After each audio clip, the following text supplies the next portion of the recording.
कि संविधान नहीं बचेगा, आरक्षण खत्म हो जाएगा, कि योगी आदित्यनाथ उत्तर प्रदेश में ना रहे, चाहे वो विपक्षी पार्टी के नेता हो या फिर पार्टी के भीतर से ही कुछ नेता हो। 3 दशकों के बाद एक ऐसा नारा बाबा ने दिया जिसकी कोई काट किसी के पास नहीं है। सीएम योगी ने डंके की चोट पर यह कह दिया। उसमें अगड़े भी हैं, उसमें पिछड़े भी हैं, उसमें दलित भी हैं। दंगाई दंगाई हो, वो भले ही किसी जाति का हो, वो भले ही किसी धर्म का हो, दंगाई बर्दाश्त नहीं किए जा सकते। जो जमीन है, जो कब्जाई हुई है, उसको हम वापस लेंगे।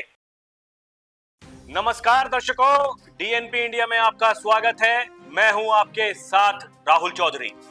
बात करेंगे उत्तर प्रदेश की राजनीति की, और ये भी बताएंगे कि अगले कुछ दिनों में उत्तर प्रदेश ही राजनीति का केंद्र बिंदु रहने वाला है। और मैं अगर ऐसा कह रहा हूं दर्शकों, तो मैं क्यों कह रहा हूं? अगर मैं ऐसा कह रहा हूं तो उसके पीछे एक वजह है। आपको पता है कि बीते दिनों जो वक्फ संशोधन बिल जो सरकार लेकर के आई थी, उसे पास करा लिया गया है दोनों ही सदनों से। वो कानून बनने जा रहा है, लेकिन उसके कानून बनते ही सबसे ज्यादा जो फेरबदल होंगे वो उत्तर प्रदेश में ही होंगे। और इसी उत्तर प्रदेश के मुखिया योगी आदित्यनाथ हैं, क्योंकि बाबा यूपी की कमान संभाले हुए हैं, इसीलिए सबसे ज्यादा हलचल यूपी में ही होने वाली है। और यही कुछ लोगों की बौखलाहट है, जो लोग लोकसभा चुनाव के दौरान ये कह रहे थे कि पीडीए ही एनडीए को हराएगा, और ऐसा हमने होते हुए भी देखा, क्योंकि एक झूठ का नैरेटिव जो चलाया गया था कि संविधान नहीं बचेगा, आरक्षण खत्म हो जाएगा, ठीक वैसी ही कोशिश फिर से की जा रही है। और ये मैं क्यों कह रहा हूं? ये मैं इसलिए कह रहा हूं क्योंकि कुछ नेता लगातार इसी बात को कह रहे हैं। भरी संसद में वो ये कह चुके हैं कि ये वक्फ बिल जो लेकर के आए, कोई उम्मीद लेकर के नहीं आ रहा। ये सोची समझी रणनीति का हिस्सा है, क्योंकि इनका जो बोर्ड बिखर गया है, ये मुस्लिम में भी बंटवारा चाहते हैं। मुस्लिम इस्लाम धर्म में कहीं बंटवारा नजर नहीं आता है, लेकिन इनकी कोशिश है कि इस बिल के माध्यम से हम मुस्लिम भाईचारा में भी बंटवारा करते हैं। बंटवारा तो पीडीए करेगा अभी। तो दर्शकों, देखा आपने क्या कह रहे हैं अखिलेश यादव? वो कह रहे हैं चिंता मत कीजिए, पीडीए ही बांटेगा। जिस तरीके से लोकसभा के चुनाव में पिछड़ा, दलित, अल्पसंख्यक ये कह करके लोगों को जातियों में बांटा गया, ठीक वही करने की फिर से कोशिश की जा रही है। लेकिन क्या बाबा के रहते हुए यह मुमकिन हो पाएगा? यह भी अपने आप में सवाल है, क्योंकि कई बार योगी आदित्यनाथ वो कह चुके हैं कि 2027 के विधानसभा चुनाव की तैयारी हम कर चुके हैं। वो चुनाव 80 बनाम 20 का होगा, और इस बात पर चर्चा करनी इसलिए जरूरी हो जाती है दर्शकों, क्योंकि कुछ लोग जो लगातार ये चाह रहे हैं कि योगी आदित्यनाथ उत्तर प्रदेश में ना रहे, चाहे वो विपक्षी पार्टी के नेता हो या फिर पार्टी के भीतर से ही कुछ नेता हो। लेकिन भरी संसद में अमित शाह ने कह दिया कि भाई साहब चिंता मत कीजिए। इन भाई साहब अखिलेश यादव से यह कह दिया कि चिंता मत कीजिए, वो भी रिपीट होने वाले हैं। यानी अमित शाह जी ने यह कह दिया कि बाबा उत्तर प्रदेश में रिपीट होने वाले हैं। और यही वो दिक्कत है, इसलिए कहा जा रहा है कि पीडीए ही बांटेगा। क्या पीडीए फिर से बांटेगा? यह अपने आप में बड़ा सवाल है, क्योंकि लोकसभा चुनाव के बाद हमने देखा योगी आदित्यनाथ ने, बाबा ने जिस तरीके से मुहिम छेड़ी, जिस तरीके से वो लगातार हिंदुओं को लामबंद कर रहे हैं। मैं पहले भी कई बार कह चुका हूं, मैं एक बार फिर से उसी बात को दोहरा रहा हूं कि यदि बाबा ने यह कहा कि बटोगे तो कटोगे, और उसके बाद में किस तरीके के चुनाव परिणाम आए, विधानसभा के चुनाव जिस तरीके से बीजेपी ने जीते, उसके पीछे एक यही कारण, क्योंकि लगभग 3 दशकों के बाद एक ऐसा नारा बाबा ने दिया जिसकी कोई काट किसी के पास नहीं है। और उसके बाद जो महाकुंभ का आयोजन किया गया, जहां 66 करोड़ श्रद्धालु पहुंचे, आस्था की डुबकी लगाई, और किसी ने किसी से यह नहीं पूछा कि आप कौन सी जाति के हो, आप अगड़े हो, आप पिछड़े हो, आप दलित हो या आप अल्पसंख्यक हो। किसी ने किसी से भी नहीं पूछा। और अगर किसी ने नहीं पूछा तो दिक्कत इसी बात की कि अगर सब एकमुष्ट होकर के वहां पहुंच रहे थे, एक साथ सब आस्था की डुबकी लगा रहे थे, अगर हिंदू एकजुट हो रहा था, तो इससे किसको दिक्कत है? अगर 80% हिंदू वोटर्स ने एक साथ वोट कर दिया तो इससे दिक्कत किसको है? दिक्कत उन्हीं को है जो पीडीए की बात करते हैं, जो कहते हैं पिछड़ा, दलित, अल्पसंख्यक। हम केवल उन्हीं की बात कर रहे हैं। और ये जो लगातार ये जो प्रयास किए जा रहे हैं, जो लगातार ये कहा जाता है कि जो डबल इंजन है आपस में लड़ रहा है, एक केंद्र का इंजन, एक राज्य का इंजन, दोनों इंजन आपस में लड़ रहे हैं। और ये जो कहा जा रहा है कि मुंह से निकला रिपीट, मन में था डिलीट, अमित शाह के बयान पर अखिलेश ने कसा तंज। क्योंकि बार बार ये तो कहा जाता है ना दर्शकों कि जो मोदी और अमित शाह हैं वो योगी आदित्यनाथ को पसंद नहीं करते। और अगर खुद अमित शाह ने ये कह दिया कि भाई जैसा आप सोच रहे हो ऐसा कुछ होने जाने वाला है नहीं, कुछ नहीं होगा, जिनकी बात आप कर रहे हो वही रिपीट होगी। और अगर वो रिपीट हो रहे हैं तो फिर दिक्कत इसी बात की है कि मुंह में था कुछ और मन में था कुछ और। तो दिक्कत किसको हो रही है? दिक्कत इसी बात की है, दिक्कत इसी बात की है कि जब तक बाबा रहेंगे तो कुछ होने वाला है नहीं।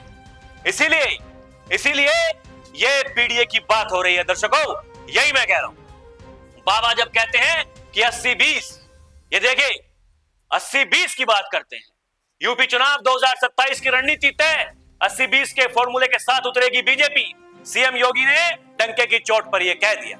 और दूसरी तरफ जो ये भाई साहब है ये पीडीए की बात कर रहे हैं। ये कह रहे हैं कि 8 अप्रैल से 14 अप्रैल तक समाजवादी बाबा साहेब अंबेडकर वाहिनी और समाजवादी अनुसूचित जाति प्रकोष्ठ के संयुक्त तत्वाधान में सपा के सभी कार्यालयों, सभी जनप्रतिनिधियों के स्थानीय और आवासीय कार्यालयों में स्वाभिमान सम्मान समारोह आयोजित किया जाएगा। आइए पीडीए के इस स्वाभिमान सम्मान के संघर्ष को समारोह में बदल दें। दिक्कत इसी बात की है दर्शकों। अगर बाबा ये कह रहे हैं 80%, तो उसमें अगड़े भी हैं, उसमें पिछड़े भी हैं, उसमें दलित भी हैं, उसमें अति पिछड़े भी हैं। वो सभी की बात करते हैं। लेकिन अखिलेश यादव वो केवल पीडीए की बात कर रहे हैं। और जिस तरीके से लोकसभा चुनाव में उन्होंने कहा था कि पीडीए एनडीए को हराएगा, हमने ये देखा कि झूठ का नैरेटिव चला, ये कहा गया आरक्षण नहीं बचेगा, संविधान नहीं बचेगा। लेकिन क्या वो फिर से ऐसा हो पाएगा? यह भी अपने आप में सवाल है। और वही मैं कह रहा हूं, जिस तरीके से बाबा का काम करने का तरीका, जिस तरीके से वो काम करते हैं। अभी बीते दिनों सरकार ने जो 8 साल अपने पूरे किए हैं, तब बाबा ने बताया कि बीमारू राज्य हुआ करता था उत्तर प्रदेश, लेकिन अब उत्तर प्रदेश में इस तरीके की कोई घटना नहीं होती। उत्तर प्रदेश में जंगल राज नहीं चलता। उत्तर प्रदेश में माफिया मिट्टी में मिल चुके। उत्तर प्रदेश में दंगाइयों से हम निपटते हैं।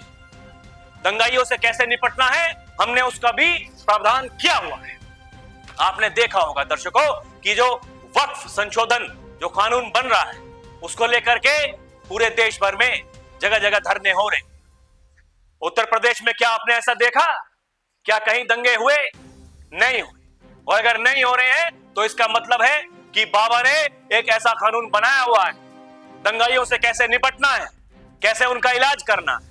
ये जब सुप्रीम कोर्ट ने बाबा से पूछा था कि भाई आपके पास ऐसा कौन सा कानून है, तो बाबा ने कानून बनाया दंगाइयों से निपटने के लिए। मैं बार बार इसका जिक्र करता हूं दर्शकों, लेकिन इसका जिक्र करना इसलिए जरूरी है क्योंकि ऐसा बाबा ने किया था। दंगाई दंगाई होता, वो भले ही किसी जाति का हो, वो भले ही किसी धर्म का हो, दंगाई बर्दाश्त नहीं किए जा सकते। इसी तरह माफिया बर्दाश्त नहीं किए जा सकते। अगर माफियाओं को किसी ने मिट्टी में मिलाया, अगर दंगाइयों को किसी ने निपटाया, तो वो बाबा ही हैं जो लगातार डंके की चोट पर ये बात करते हैं। और अब जब हम वक्फ की बात कर रहे हैं दर्शकों, तो यहां भी बाबा ने जो कहा है और जो उनकी प्लानिंग, जिस तरीके से वो बात कर रहे हैं, आपकी जानकारी के लिए बता दें कि ये जो वक्फ की जो जमीन है वो सबसे ज्यादा उत्तर प्रदेश में है। और जब ये कानून नहीं बना तब भी योगी बाबा कई बार ये कह चुके हैं कि इनसे कैसे निपटना है वो हम जानते हैं। और अभी देखिए आज ही बाबा ने क्या कहा। बाबा कह रहे हैं कि वक्फ के नाम पर कब्जे वाली जमीनें वापस लेंगे। सीएम योगी ने बताया आगे का प्लान कि क्या क्या होगा, किस तरीके से जो जमीन है जो कब्जाई हुई है उसको हम वापस लेंगे, डंके की चोट पर लेंगे। ये देखिए वक्फ संशोधन बिल संसद के दोनों सदनों में पास हो गया। इसके बाद उत्तर प्रदेश की योगी सरकार पूरे एक्शन मोड में है। सरकार ने सभी जिलों के डीएम को निर्देश दिए हैं कि वे अभियान चलाकर ऐसी वक्फ संपत्तियों की पहचान करें जो रेवेन्यू रिकॉर्ड में दर्ज नहीं है और जिन्हें नियमों को नजरअंदाज कर वक्फ घोषित किया गया है। इन संपत्तियों की पहचान करके इन्हें जब्त किया जाएगा। यानी बाबा ये कह रहे हैं कि जो आपने जिस तरीके से जो संपत्ति आपने जिस पर कब्जा किया हुआ है उसको हम लेंगे। निर्देश सारे के सारे जो जिला अधिकारी हैं उनको निर्देश दे दिए गए हैं कि भाई जाइए जांच कीजिए और बताइए कि कौन कौन सी वो जमीन है जो कि कब्जाई हुई, हम उसको वापस लेंगे। और यह भी बताया कि क्या करेंगे उसको लेने के बाद। उनका कहना है कि योगी ने कहा कि लाखों एकड़ जमीन वक्फ बोर्ड के नाम पर कब्जा किए जाने का काम किया गया था, चंद लोगों का लूट का माध्यम बन गया था, जिस पर अब पूरी तरह से लगाम लगेगी। इन जमीनों को वापस लिया जाएगा। अब वक्फ बोर्ड की जमीन पर कोई डकैती नहीं डाल पाएगा, चौराहों की जमीनों पर कोई कब्जा नहीं कर सकता है। जो भी सार्वजनिक जमीन होगी उनको विद्यालय, चिकित्सालय, कॉलेज और मेडिकल कॉलेज बनाने के काम में लिया जाए। यानी जनता जनार्दन की भलाई के लिए सारे के सारे काम किए जाएंगे और वो करेंगे योगी आदित्यनाथ।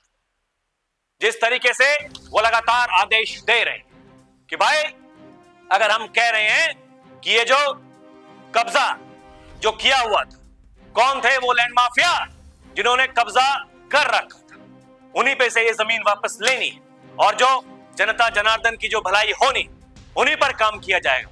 यही कहते हैं बाबा। लगातार वो कह रहे हैं कि उत्तर प्रदेश को बीमारू राज्य से हमने बाहर निकाला है।